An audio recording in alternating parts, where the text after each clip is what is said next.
Tara, magluto tayo ng dalagang buntot ng baboy.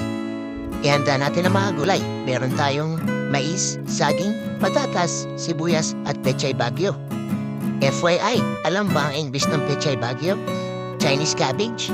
So kung iisipin mo, hindi lang isla ang sinasabog ng mga Chinese, pati na rin gulay.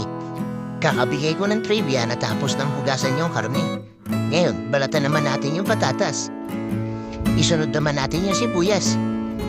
Habang hinihiwa ko nga to, grabe, nakakayaf talaga. Dalawa pang hayon eh, maliit yung isa.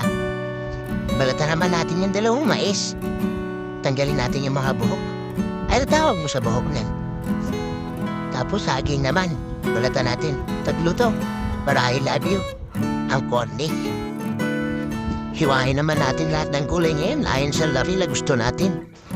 Depende kung anong treatment size. Small, medium, large. Masarap ang may sabaw na ulam, lalo na pag umuulan. Siyempre, lalo na pag kasalo mo yung pamilya mo. Isa kasi ang pagkain kaya nagsasama-sama ang pamilya.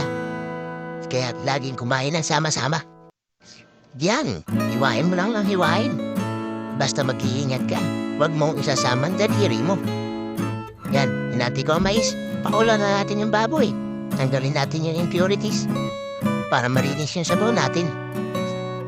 Yan, pag kumukulo na, pwede na natin lagay yung sibuyas. Sunod na rin natin yung mais.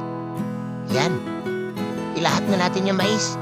Lagyan natin ang sabaw para lumambot na din yung mais at mas maging malasa. Yan, nilagay ko na rin dyan yung dalawang malaking mais. Merienda yan ng anak ko.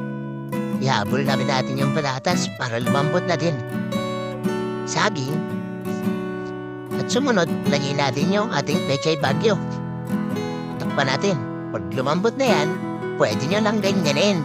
Ilagay na sa mangkok at mukbangin. Sarap, tamis.